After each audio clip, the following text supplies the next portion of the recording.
The sun was setting over the sprawling amusement park, casting long, jagged shadows across the cracked asphalt pathways. The park, once a vibrant hub of laughter and joy, had fallen into disrepair over the years. The Ferris wheel stood motionless, its gondolas swaying slightly in the evening breeze like empty coffins. The carousel's horses, their paint chipped and eyes hollow, seemed to leer at anyone who passed by.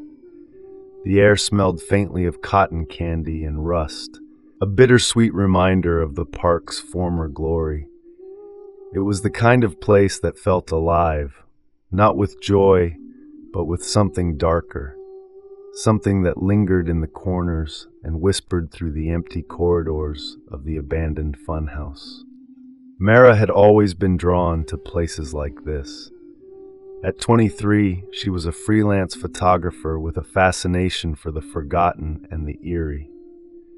She had spent the last few hours capturing the park's decay, the way the sunlight filtered through the broken windows of the ticket booth, the way the weeds had overtaken the once pristine flower beds. Her camera hung heavily around her neck, a constant companion as she wandered deeper into the park.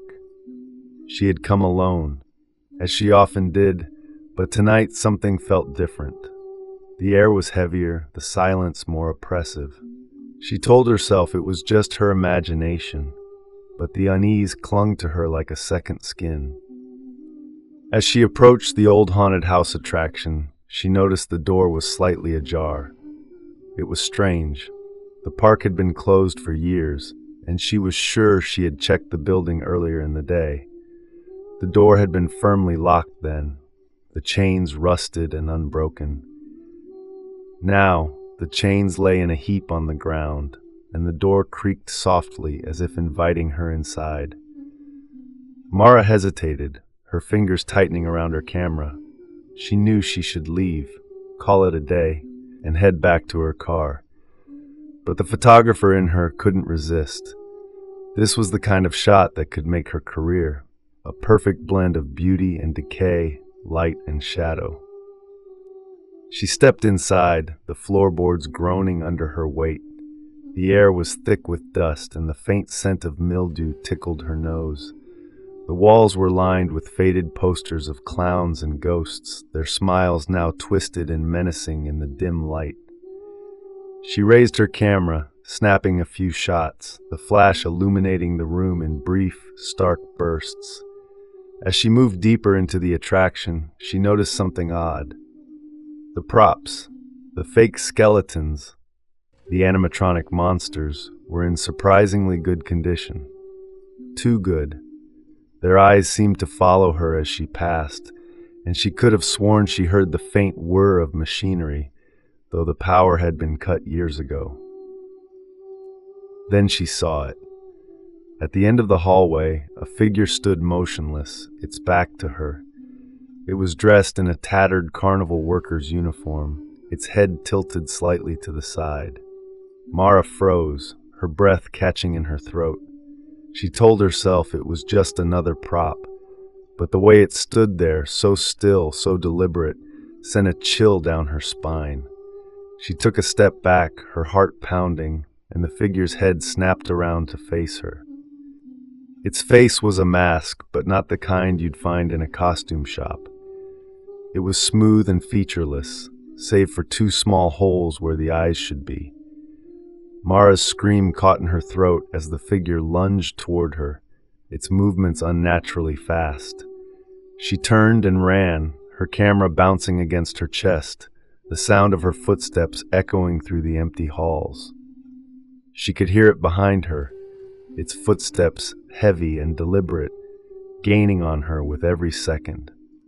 She burst through a side door and into the park, the cool night air hitting her like a slap.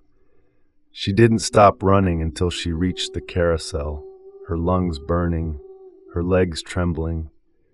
She crouched behind one of the horses, trying to steady her breathing, her eyes darting around the park.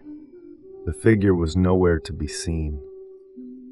For a moment, she allowed herself to hope that she had imagined it, that the stress and the eerie atmosphere had gotten to her. But then she heard it, a low, guttural laugh that seemed to come from everywhere and nowhere at once. Mara's mind raced. She needed to get out of the park, but her car was on the other side, past the Ferris wheel and the food court. She couldn't risk running in the open. The figure could be anywhere. She decided to cut through the funhouse, a labyrinth of mirrors and narrow passageways that might give her a chance to lose her pursuer. She moved quickly but quietly, her ears straining for any sound. The funhouse was even creepier at night, the mirrors distorting her reflection into grotesque shapes. She turned a corner and came face to face with herself, or rather a version of herself with hollow eyes and a twisted smile. She stifled a scream and kept moving. She was almost to the exit when she heard the sound of footsteps behind her. She glanced over her shoulder and saw the figure reflected in one of the mirrors, its featureless mask staring directly at her. She broke into a run, her heart pounding in her ears, the exit just ahead. But as she reached the door, it slammed shut in her face. She pulled at the handle, but it wouldn't budge. She was trapped. The figure was closer now, its footsteps slow and deliberate, as if it knew she had nowhere to go. Mara backed into a corner, her mind racing. She had to think of something, anything.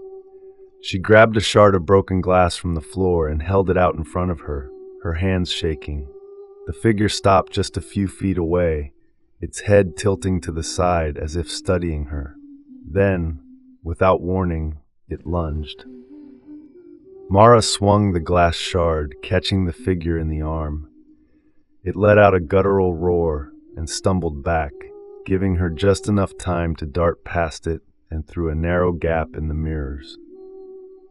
She didn't stop running until she was out of the funhouse and back in the open air. She could see her car now, just a few hundred yards away. She sprinted toward it, her keys already in her hand. She was almost there when she felt a hand clamp down on her shoulder. She spun around ready to fight, but it wasn't the figure. It was a man, his face pale and his eyes wide with fear. "You have to help me," he gasped. "There's something in the park. It's been following me."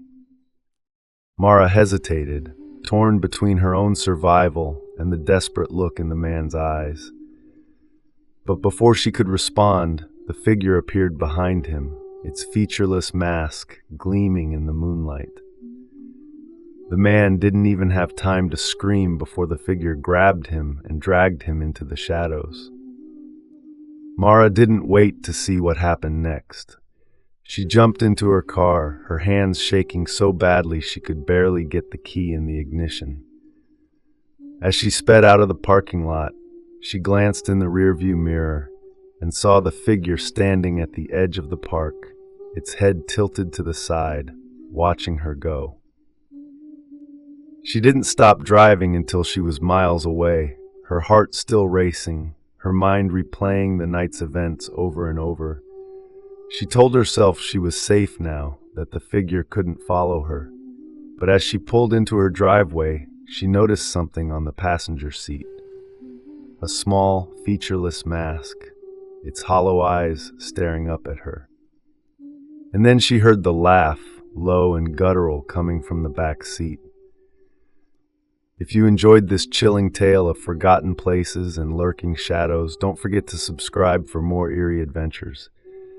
And remember, some doors are better left unopened, and some masks should never be worn. Until next time, stay curious, but stay safe.